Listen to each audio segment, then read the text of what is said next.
Boa noite, Front Church. Obrigado, Adilson. Hoje nós aqui do pastor Sidney e pastora Tássia estão no seminário de pastores. Quer dizer, acabou já o seminário, acabou no sábado, mas eles foram convidados para pregar em Sumaré, na nossa igreja de Front Church de Sumaré.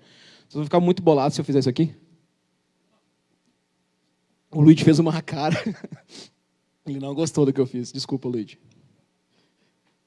Então eles não estão aqui hoje e incumbiram a mim esta missão de trazer a palavra de Deus para você. Amém? Amém? Misericórdia, amém? Amém? Obrigado, Adilson.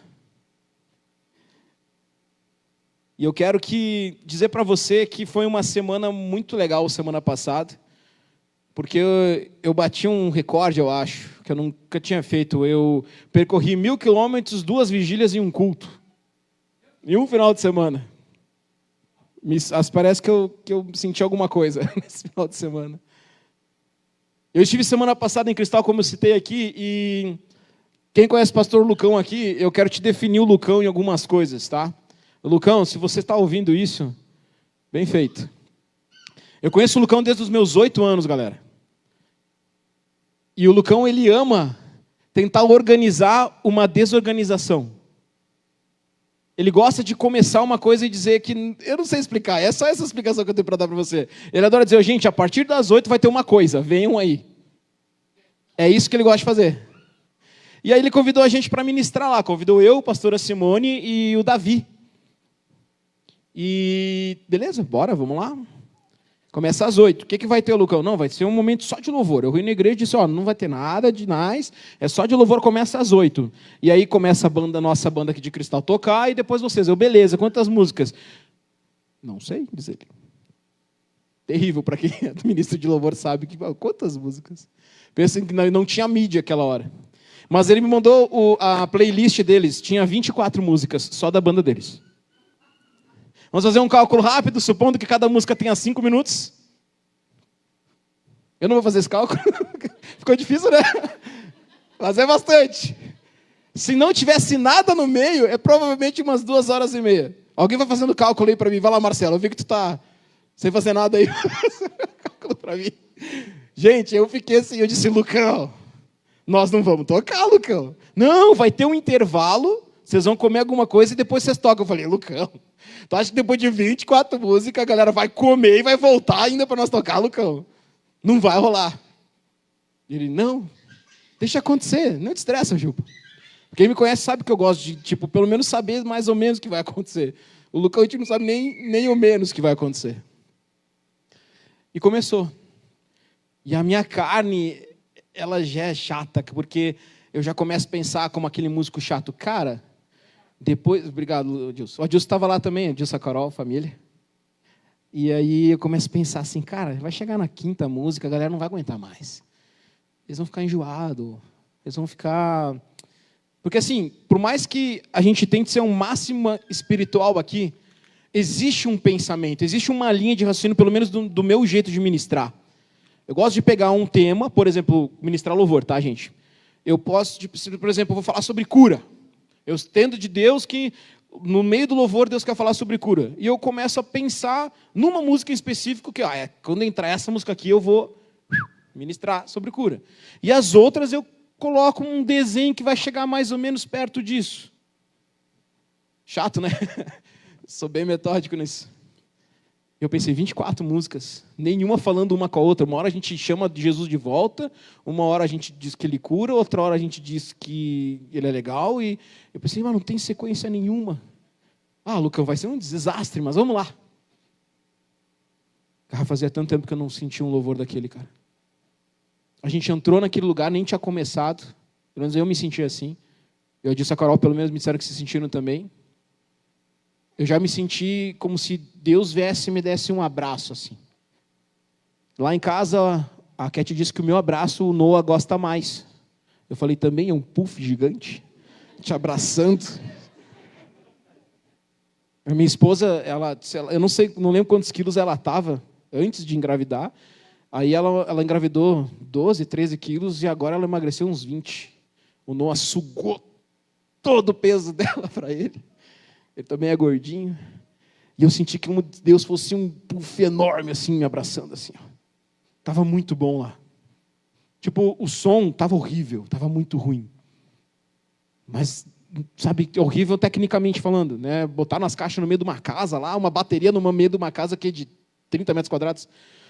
Pensa uma bateria numa casa de 30 metros quadrados. Quando o Davi foi tocar, nossa, surdeceu todo mundo. Eu vi o baterista fazer assim, ó. O outro, né? E estava tão aconchegante aquele lugar. E lá eu recebi uma palavra.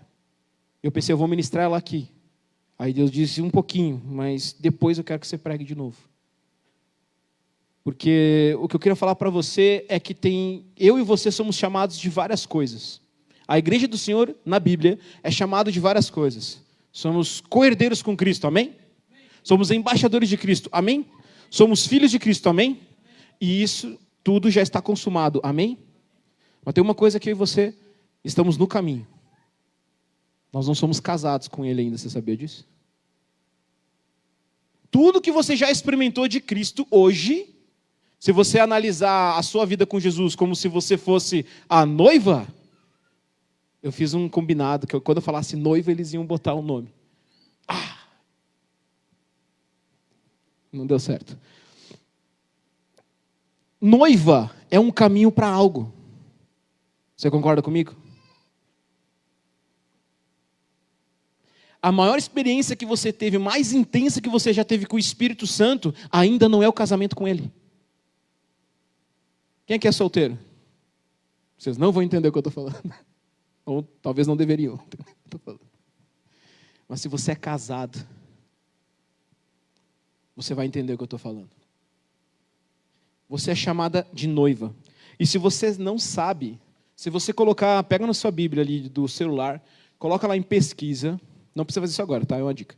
E coloca a palavra noiva no Novo Testamento. E veja quantas vezes essa palavra realmente aparece. Pouquíssimas vezes. Ela vai aparecer em Apocalipse 19, no versículo 7. Abra a sua Bíblia em Apocalipse 19, versículo 7. Eu estou falando do final dos tempos. Estou falando do Apocalipse. Quem que aqui, primeira vez que pegou uma Bíblia, já foi ler Apocalipse? Levanta a mão. A gente é curioso, não entendemos nada. Estudei depois, continuo não entendendo quase nada. Mas diz assim, Apocalipse 19, versículo 7. Na minha versão NVI. Regozijemo-nos, vamos nos alegrar e dar-lhe glória, pois chegou a hora do casamento do Cordeiro e a sua noiva já se aprontou. Amém? Vocês têm noção do que é essa hora aqui? A gente cantou aqui.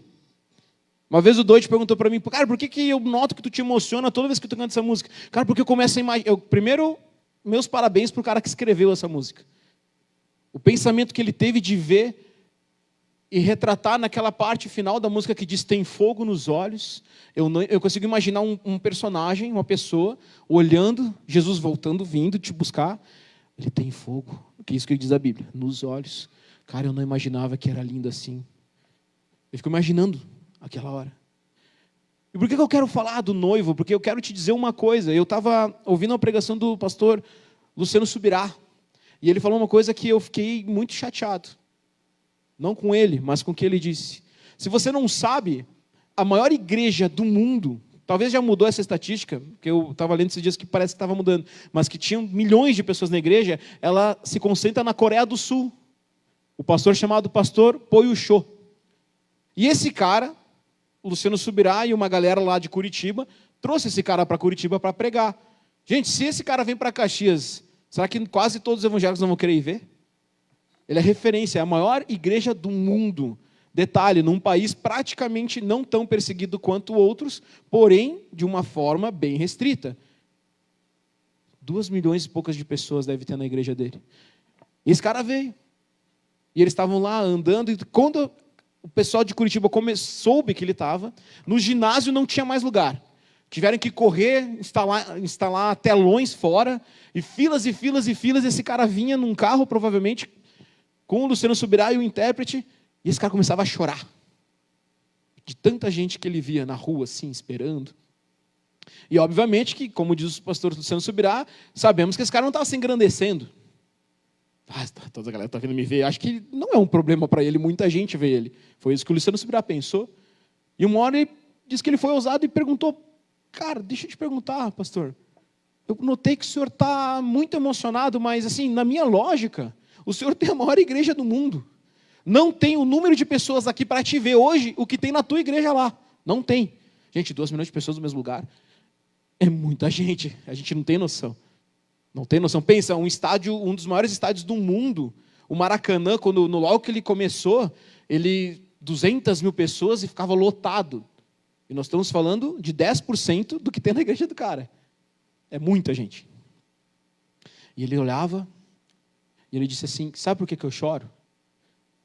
Porque eu estou tão feliz de ver tanta gente que está professando a fé em Cristo aqui, de boa, livre. Aí não, calma aí, Poichô, a sua igreja não tem 2 milhões de pessoas? Eu falei, mas é bem repartida, eu não posso juntar tanta gente assim. A gente não tem tanta liberdade. E na verdade, Luciano, eu vou te falar, eu vou orar por vocês. Porque no fundo vocês têm muito mais tentações aqui do que nós temos lá. Galera, um cara que sofre certa perseguição não é tão grande, como, por exemplo, a Coreia do Norte, que é o país que mais persegue cristãos. Ele está orando por mim e por você para que a gente não se perca. E ele ficou estarrecido, Luciano Silveira, e disse, mas por quê? Tu fala isso? Porque vocês têm muito a perder, né?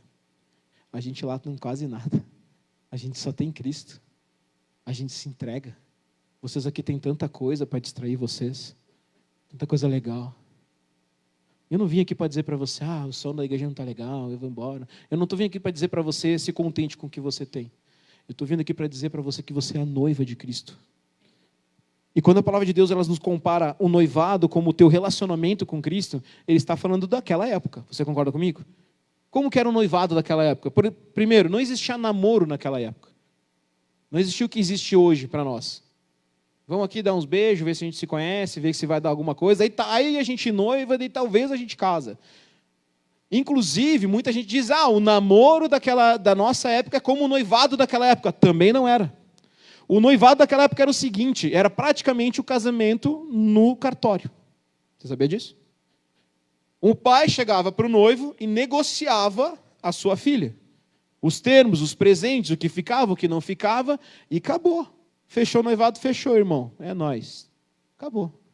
A mulher nem participava disso. Machista? Sim. Mas não é disso que eu quero falar. Eu quero que você interprete isso. Porque Jesus combinou com Deus para casar com você. Ele combinou os termos, ele combinou o que ele daria para ter o casamento com você. Para te chamar de noiva, ele já estava acertando o casamento com você. E eu quero te perguntar, e eu vou trazer outros detalhes sobre como era o casamento no tempo de judeu, que noiva que você vai se apresentar para ele? Porque tem vários tipos. A música que a gente cantou, ela é baseada naquela parábola que Jesus fala sobre as 10 virgens, que estão esperando o noivo. 5 delas não se prepararam, não pegaram lá o álcool, não pegaram nada para acender as suas candeias. As outras 5 se prepararam com o óleo. Quando chega o noivo, todas estão adormecidas, as 5 que tinham acendem as suas candeias e vão. As outras 5 que não tinham nenhum óleo pedem, me deem o óleo para nós. Falou, gente, se eu te der, eu não vou ter. Então, desculpa. Resumindo, Jesus está falando, se prepare. Porque quando ele vier, você tem que estar preparado para acender a tua candeia. Por isso que ele começa, minhas lamparinas, você pode dizer também, estão acesas. É essa música que ela é baseada. Mas eu te pergunto, novamente, que noiva você vai ser? Que noiva a igreja do Senhor vai ser para ele? Se Poichô olhou para a igreja brasileira e disse, eu vou orar por vocês porque vocês têm muito a perder, ele está falando do quê? De coisas espirituais ou de coisas físicas? O quanto que o nosso físico, as nossas coisas, a nossa vaidade, os nossos orgulhos, nossos egos, nossas prepotências nos permitem ou não permitem viver a vontade de Deus. Quantas vezes você questiona a vontade de Deus? Eu vi isso um dia de um pastor, que eu estava lá, eu também, ficou às vezes, porque Deus fala isso, porque Deus faz aquilo. O pastor Rick olhou para mim, Juba, tu leu a Bíblia? Eu falei, li. Cara, tu não viu lá que tem um momento que Deus manda o profeta comer cocô? E foi Deus. E Deus chega para outro profeta e diz, casa com a prostituta. E tu está teimando aí porque não foi do jeito que tu queria. O pastor Ricardo é meio grosso, né? Ele fala. Qual noiva você vai ser? Quando ele chegar. E eu não estou falando aqui de salvação, tá? Eu estou falando de noivas, todas são noivas. E eu estou falando das 5, todas são as 5. Amém? Todo mundo aqui vai ser salvo. Mas que noiva você vai se entregar para ele? Que noiva você quer ser para Cristo? Um outro detalhe que eu quero te dar sobre como era o casamento judaico. Ele tinha um prazo. E um prazo bem certinho de 1 ano. Ou seja, nesse 1 ano, era o 1 ano que essa mulher que não conhecia o seu marido, seu futuro marido, perdão, tinha para conhecer o seu marido. Você concorda comigo? Já que ela era prometida pelo pai, ela tinha 1 ano para conhecer. E isso talvez nós podemos dizer que hoje é um namoro crente. Porque você precisa conhecer a pessoa. E eu vou contar um pouquinho da minha vida, tá? E graças a Deus, estes personagens que eu vou falar da minha vida já mudaram, amém? Eu tive 3 namoradas. As 3 eu orei antes. Eu só beijei depois da gente dizer, não, beleza, nunca fiquei na minha vida. A primeira não deu certo, a segunda não deu certo. A terceira, minha esposa hoje, amém, glória a Deus. Mas na primeira eu tinha meus 16 anos, bundão, boca aberta, gurizão. Mas meus pais não eram crentes. Então, para eles já estava tarde. Logo que eu comecei a namorar, gente, por favor, está na internet. Meu pai já mudou, tá? E o pai chegou para mim. Ei, filhão. Tá namorando agora, né? Tu precisa aprender a fazer umas coisinhas. Falei, como assim, pai, aprender? Não, então, o pai conhece uma moça que te ensina a fazer umas coisinhas por dinheiro. Eu estou falando assim porque tem criança aqui, tá, gente? Então o pai vai te dar o presente, vai te dar 1 horinha ali para ela te ensinar. Glória a Deus, eu já era convertido e disse, não, pai, eu não quero isso aí, obrigado, valeu. Não, mas olha as fotos aqui. Não, pai, relaxa. Não quero. Graças a Deus meu pai já mudou, tá? Amém? Era a cultura. E meu tio me contou anos depois que ele fez isso com meu tio. Porque meu avô fez isso com meu pai. E eu acho que essa história não termina aqui, mas eu vou parar de falar. E graças a Deus, eu me mantive firme. Porque um dos conceitos do mundo num namoro, e isso a minha mãe dizia muito, porque eu dizia, mãe, eu vou casar virgem? E ela dizia, mas como é que tu vai saber se é bom? Entendeu? Como é que tu vai saber se é bom? Eu falei, não sei. Eu torço para que ela seja virgem também, ninguém sabe. E pronto. Eu brincava com a minha mãe e dizia, mãe, não importa, é um princípio, eu vou seguir. Eu quero me entregar só para minha esposa. E eu não estou vindo aqui para te dizer e te acusar se você já fez isso antes de você casar. Você está perdoado pelo sangue de Jesus se você se arrependeu. Mas, infelizmente, você não vai poder entregar algo só para sua esposa. Eu, graças a Deus, com muita dificuldade, consegui. Só que teve um episódio, uns 3 meses antes de eu casar. Eu ia dizer, ainda bem que o Marcelo saiu, mas ele está lá atrás, ele vai rir muito dessa história. Porque eu ia casar com a Cat, já estava noivo, bonitinho os dois, né? E eu recebo uma carta lá na minha casa, o Marcelo já está rindo no fim também, que era para eu me apresentar no fórum. Eu fui intimado a ir para o fórum, cara. E eu entrei em desespero, porque eu estava querendo casar, estava com a grana curta, eu pensei, o que eu fiz, cara? O que eu falei? É porque eu faço muita piada, às vezes, de repente, eu me soltei e falei demais. Eu disse, meu Deus, o que pode ter acontecido? Aí meu pai, não, Julie, relaxa. Sim, meu pai me chama de Julie, para quem não sabe, agora foi. Alemão também. Eu conheço, tem o Chico. O Chico, nosso amigo, ele vai ver, ele é advogado, ele consegue ver e dizer para ti por que tu vai. Aí o Chico foi lá, usou lá o... gente, que o advogado faz... Ninguém sabe, que bom, então depois pesquisa na internet. Ele usou o número dele, que ele tem lá, que ele paga todo ano para ser advogado oficial. Nossa, esqueci. Isso, meu Deus, eu esqueci, a OAB dele. Aí ele usou lá e ele não me disse. Ele disse, ligou para o meu pai. Miguel, seguinte, marca um almoço com o teu filho que eu vou ter que conversar com ele. Eu pensei, cara. Eu pensei, Jesus, vamos lá, né? Filhão, não quis dizer, coisa e tal, vamos lá, vamos. Sentei lá. E ele já começou assim o papo. Juliano, seguinte, eu vou contigo e tu não fala nada no dia. Eu sei, caramba. O que aconteceu, Chico? Não fala nada, cara. É o seguinte, ó. Tá aqui, ó. Ele com muito pesar assim, largou na mesa para mim. Eu abro. Juliano Rodrigues Zacarias, intimado a teste de paternidade. Aí eu... de boa, né? Chico, para, cara, o que foi, isso, aqui lá. Não, relaxa. E o Chico é difícil de você conseguir falar o que você quer. Porque ele estava empolgado, o Chicão. Não, eu vou falar assim, o advogado, o juiz vai falar tal coisa. Então eu falei, Chico, calma. Dizer, meu pai, calma. Tá tudo bem, calma, eu tô calmo. E de repente ela... Tá, mas vamos fazer o seguinte, se por acaso ele te perguntar o que você vai falar em sua defesa, o que tu vai dizer? Eu vou falar que eu sou virgem. Com orgulho eu estava. Assim, ó, que eu sou crente, sou virgem. Então fala isso, dizer. Ganhei um almoço. E aí, beleza. Chegou o dia. Não, antes disso, minha mãe, quem conhece sabe, estava toda apavorada. Ai, meu Deus, já chorava, minha mãe chora por qualquer coisa. Coincidentemente, eu também. E aí, cheguei do almoço, cheguei em casa. Tava a Cat junto, eu já tinha contado, obviamente, para a Cat, né? E ela ficou de boa. Tipo, é um teste de paternidade, amor. Ela, tá, beleza. Aí chegou a minha mãe, né? Cheguei, mãe, filha, e aí? O que aconteceu? O que tu fez? Isso, aquilo. Mãe, olha aqui. Ela, o que é? É um teste de paternidade, nada a ver, né, filho? E aí, o fato de eu ser virgem, naquele momento, começou a me constranger, porque estava todo mundo acreditando muito fácil naquilo. A gente é carne também, né? O cara fica meio baras. Ninguém acredita que eu podia já ter feito. Tudo bem, sabe? Eu sou gordinho, tudo bem.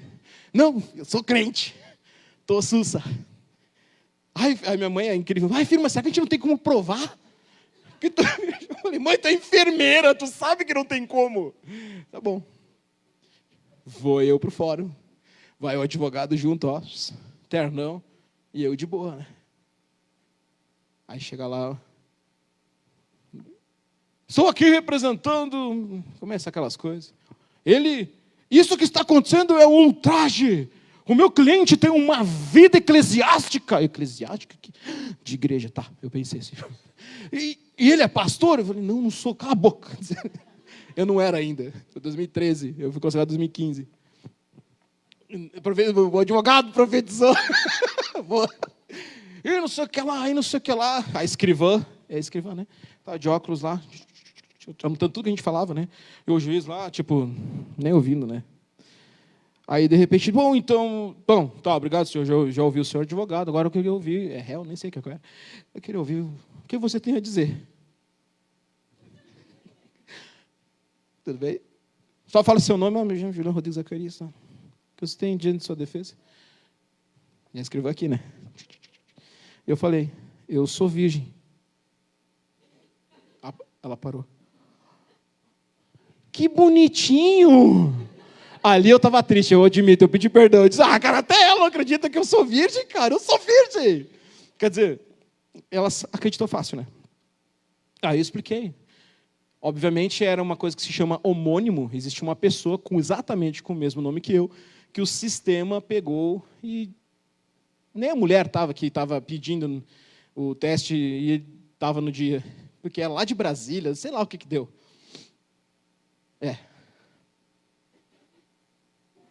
Aí eu pedi perdão, gente. Porque por algum momento eu disse, de repente, será que eu não tinha que não ser mais virgem, né? Mas todo mundo acreditou tão fácil. E sim, eu casei virgem, glória a Deus. E uma coisa que eu descobri é que eu não tinha que ter experiência para ter o que eu tenho com a minha esposa. Eu preciso de amor. Eu preciso de cuidado. Eu preciso de coisas que o mundo hoje te diz o contrário. Ele diz para que você não se doe pela outra pessoa, mas para que você tire dela tudo que você pode. Só que eu e você, como cristãos, estamos deixando isso entrar dentro de casa. Porque hoje, quando a gente vai aconselhar casais, o mais difícil é fazer eles pararem de exigir um do outro e olhar para si. Porque o pastor Wagner sempre falava, né, o casamento ele é uma via de mão dupla. Enquanto ambos estão fazendo o outro feliz, vai dar tudo certo. De vez em quando dá uma negociada. Hoje eu queria pedir um lanche. Geralmente sou eu lá em casa. Eu queria pedir um lanche. E aí, geralmente, a minha esposa não quer pedir lanche. Porque ela é meio fit e porque ela é mão de vaca. Não, porque ela não gosta de gastar. Ela é econômica. Não, tá bom, amorzinho. Hoje... Pensa, gente, quer me ver feliz, cara? Me convida com a comida pronta na sua casa. Eu disse, amor, quer me ver feliz? Eu chego com a jantinha. Hoje ela já mandou uma mensagem, amor, tem jantinha pronta para você. Eu falei, ai, que querido. Gordo é fogo, né?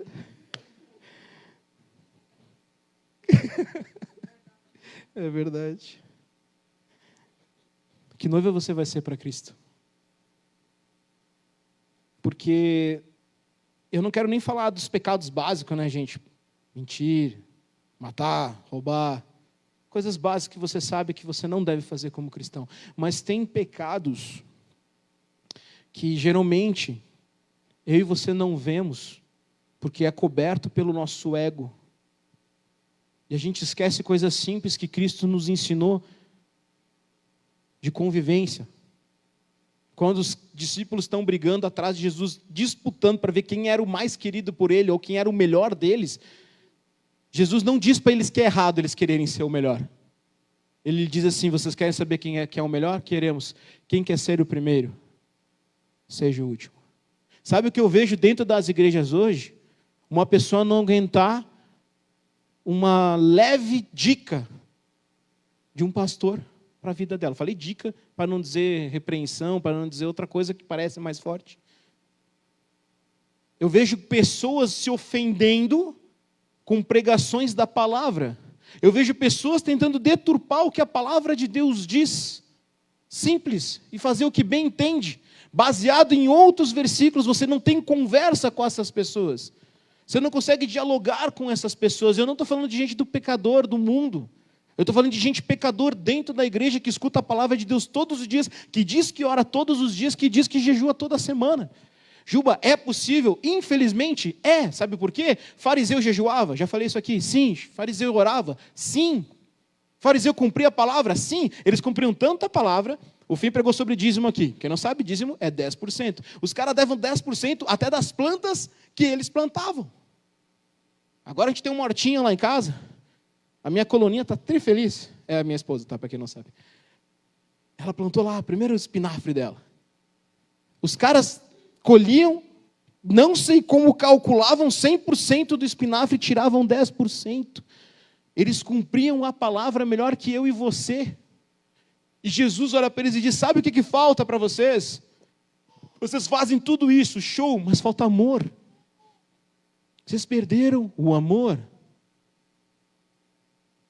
Eu vim para ensinar vocês a amar uns aos outros como a si mesmo. Ele diz, não há amor maior do que aquele que dá vida por seus amigos. E hoje em dia, nenhum macaronas desse sai da tua rota, tu dá para o irmão. Que espécie de amor a igreja está vivendo? Sabe o que a Bíblia diz lá em João? Acho que é João 17. Jesus diz isso há quase 2000 anos atrás. O mundo vai conhecer vocês pelo relacionamento de amor que vocês têm entre vocês.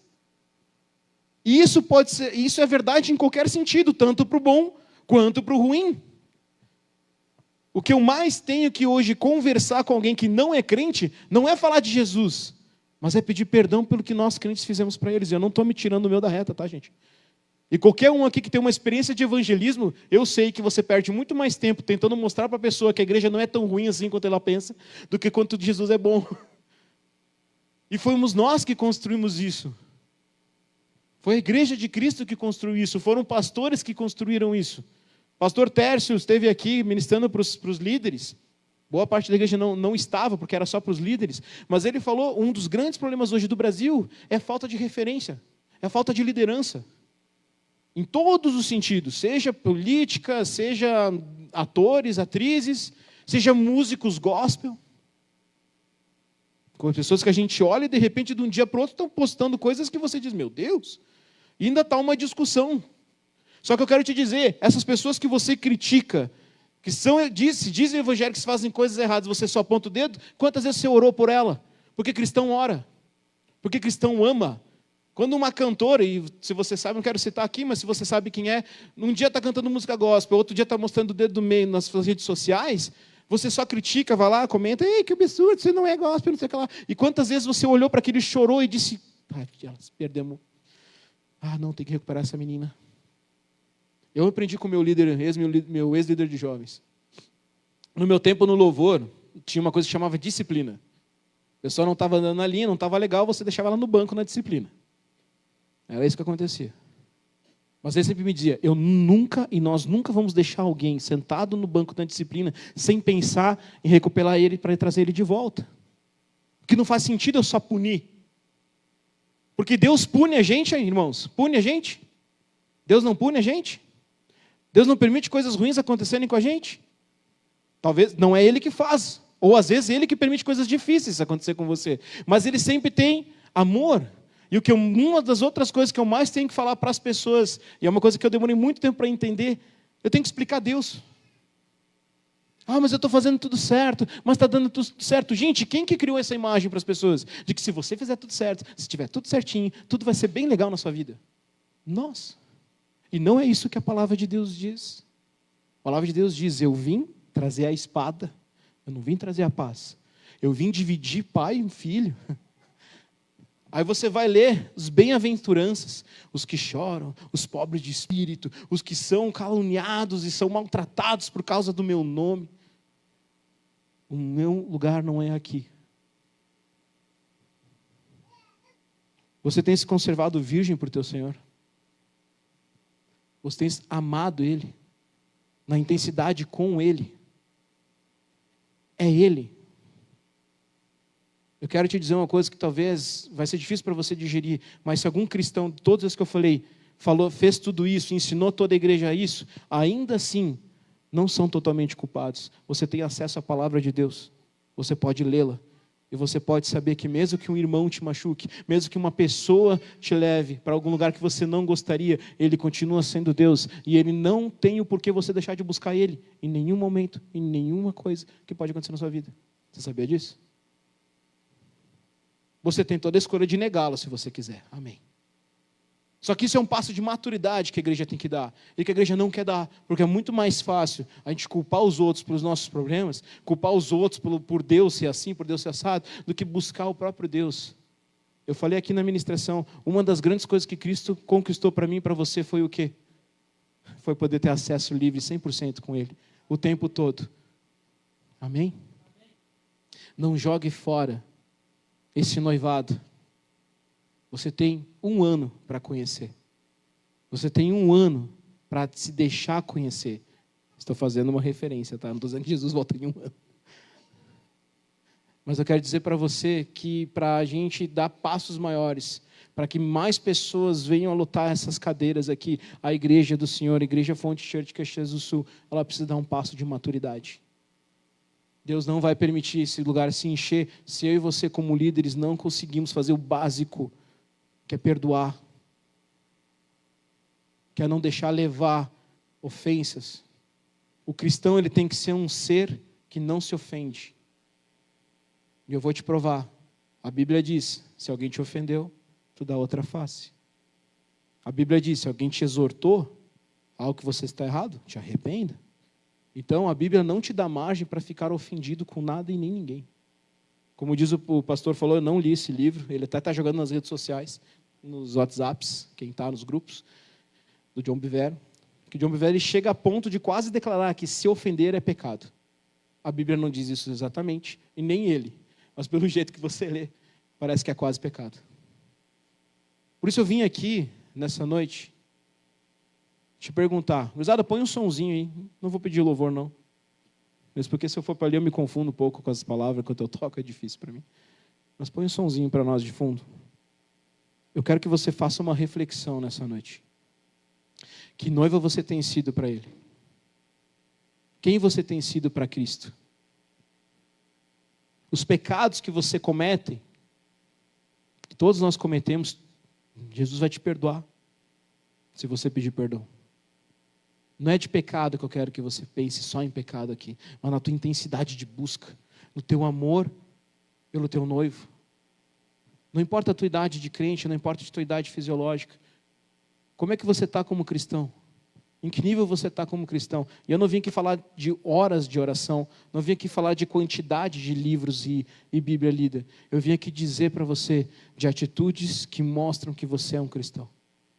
De amor pelas pessoas, de amor pela verdade, mesmo que ela te machuque, mesmo que ela te fira. Eu não vim aqui para te acusar e dizer que eu sou melhor e que eu consigo. Eu consegui casar virgem, mas é uma das coisas que eu consegui na minha vida. Tem tantas coisas que eu não consegui. Falei isso aqui há pouco tempo, gente, eu tenho 21 anos de convertido. Eu passei 18 anos, muitas vezes cego, me deixando guiar pelo que os outros falavam e não buscando diretamente em Deus. Não que você não tenha que ouvir as pessoas, mas primeiro Deus. Eu estou vivendo com Deus algo nos últimos 2 ou 3 anos que eu não vivi em 18, cara. Em 15. 18.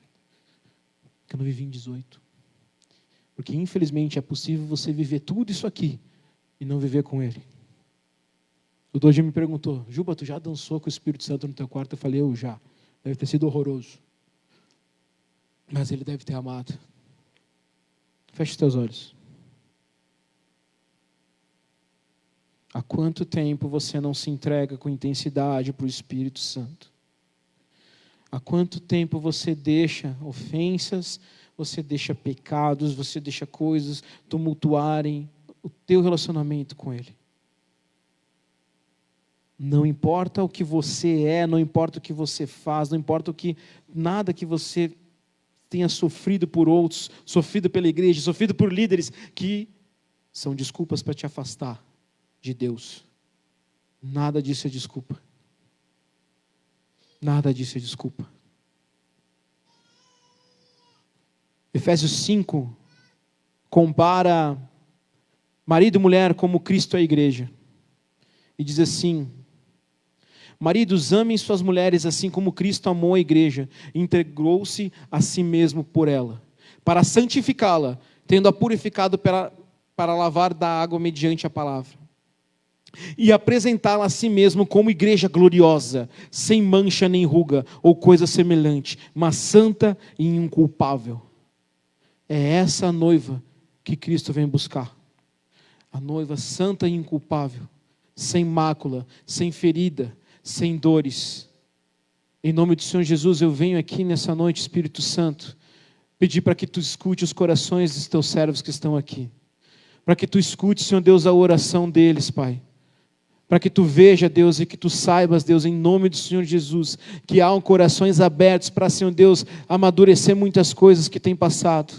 Muitas coisas que sabemos, achamos que sabemos, temos colocado à frente da tua sabedoria, Espírito Santo de Deus. Eu te peço, Pai, que tu levante uma noiva forte, uma noiva que te ame, uma noiva que se entrega para ti, Pai, uma noiva que te espera, ansiosa para te receber, para ter, Senhor Deus, um contato que, como eu disse, ainda não temos, o mais profunda intimidade com Cristo, porque isso só teremos no dia que tu voltar, onde tu vai consumar conosco, onde tu vai se deitar conosco, Espírito Santo. Tu vai chamar a tua igreja para viver o casamento. Passamos por um momento de noivado, passamos por um momento que nós estamos se conhecendo, para que lá nós possamos vir a casar, Pai.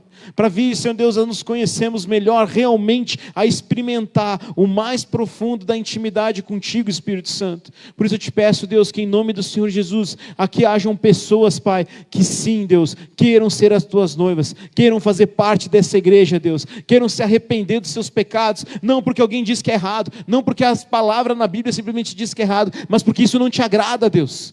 Isso não te faz feliz, Espírito Santo. Isso não faz parte daqueles que tu chamou para sermos. Pessoas que te ouvem, pessoas, Senhor Deus, que te seguem e que cumprem os teus mandamentos, Pai. Em nome do Senhor Jesus, eu quero orar pela tua igreja, Deus, e te pedir que haja, Senhor Deus, aqui um passo, uma decisão na vida, para que possa sim mudar toda a história, Pai, da vida dessas pessoas que estão aqui hoje, Deus. Sejam elas, Senhor Deus, há muito tempo que te conhecem ou não conhecem, Pai. Que haja, Senhor Deus, uma decisão de ser a tua noiva, Deus. Tu nos comprou por um alto preço, Espírito Santo. Tu nos comprou pelo preço de sangue, Jesus. E é isso que nós queremos viver aqui, Pai. Compreender isso, compreender os teus dons, compreender as coisas que tu fala e faz nas nossas vidas, Pai. Por isso eu te peço, Espírito Santo de Deus, que haja aqui hoje, Pai, um arrepender, Senhor Deus. Porque aquela que procura, Senhor Deus, a casar com o seu noivo, procura as coisas que ele tem, as coisas que tu traz, que não és tu, Senhor Deus, na tua palavra é chamado de prostituta, Pai. Nós não queremos que a igreja seja uma igreja prostituída, uma igreja, Senhor Deus, que te busca pelos dons somente, pela força, pela unção, pelo fogo, Pai, pelo, Senhor Deus, o resolver dos problemas, pela cura, Espírito Santo, mas por quem Tu és, Senhor Deus, independente dessas coisas. Ressuscita, Senhor Deus, aqueles, Pai, que morreram, Senhor Deus, do seu coração, que não Te ouvem mais como Te ouviam, Pai, que não falam mais contigo como falavam, Deus. Eu te peço, Pai, que haja aqui, Senhor Deus, homens e mulheres fortes, maduras, Pai, que consigam se levantar aqui nesta igreja como referência para muitos ali fora, Pai, para que nós venhamos a viver o encher daqui deste lugar, pessoas te conhecendo, sendo libertas, Senhor Deus, do pecado, sendo libertas das mãos do inimigo, Pai, e conhecendo o verdadeiro amor, Espírito Santo. Mas Tu, Senhor Deus, não vai permitir que se multiplique algo que não é bom, que seja, Senhor Deus, colhido algo que não é bom nessa igreja. Por isso, Tu tem pedido para que nós venhamos a plantar coisas novas e boas, Pai, a limpar a nossa terra, Senhor Deus, a, Senhor Deus, curar a nossa terra, para que não haja, Senhor Deus, nenhuma raiz de amargura no meio de nós, não haja, Senhor Deus, dores no meio de nós, ofensas no meio de nós, Pai, para que sim, quando vier, Senhor Deus, o momento da colheita, seja colhido coisas boas, bons frutos, Pai. Amor, Senhor Deus, aqui no nosso meio. Como foi pregado ontem pelo Isa, Senhor Deus, como a Paty falou hoje sobre família, Senhor Deus, que nós viemos a voltar a ter essa característica de uma família unida, uma família amada, pessoas que se amam, e que lá fora as pessoas vão olhar e vão dizer, nós queremos fazer parte disso. Nós queremos amar isso como eles, a gente quer ser amado, a gente quer amar como eles amam, a gente quer se juntar como eles se juntam, a gente quer se alegrar mesmo no momento de dificuldade como eles estão. Espírito Santo, traz aqui isso, revela aqui isso, em nome do Senhor Jesus. Amém. Amém, igreja? De propósito, eu não quero orar por você. Eu não quero que você saia daqui esperando que Deus vai te dar algo, porque hoje não é a Deus que vai te dar algo. Hoje é você que vai dar algo para Ele. Hoje é você que vai tomar uma decisão para Ele. Você não precisa daquele arrepiar, daquelas coisas que são boas. Você precisa da decisão que você vai tomar nessa noite. E a partir da manhã você vai fazer diferente.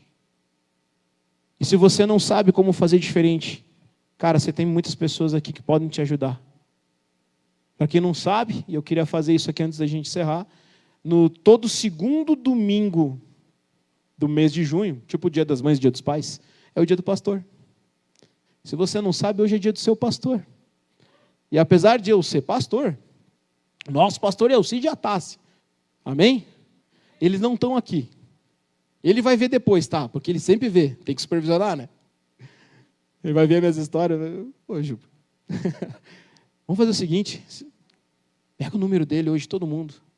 Manda para eles lá. Feliz dia do pastor. Eu sei quanto eles sofrem por nós, cara. Eu sei quanto eles podem errar, fazer coisas erradas como ser humano, qualquer ser humano, mas eu sei o que eles sacrificam por nós. Eles amam essa igreja. Vamos fazer isso todo mundo? Se você não sabe, você está no grupo de rede, vai lá, pesquisa, está lá. O Cid está lá lá, está lá. Só que não manda no grupo, né? Manda no particular para eles, se você puder. Se você não tem, pede para o Marcelo, para a Paty, para alguém. Amém? E a todos os pastores aqui presentes, feliz dia do pastor. Deus abençoe vocês. E se vocês sabem que tem um pastor aqui, vai lá, abraça ele e dá feliz dia do pastor. Para mim também, porque eu sou pastor. Glória a Deus. Fecha os teus olhos, pastor. Quero fazer uma oração para você, amém? Espírito Santo, eu quero te agradecer, Pai, por tudo que Tu tem feito no nosso meio, Espírito Santo. Pedimos aqui, Senhor Deus, queremos levantar um clamor sobre a vida dos pastores Cid e Tássia, Pai.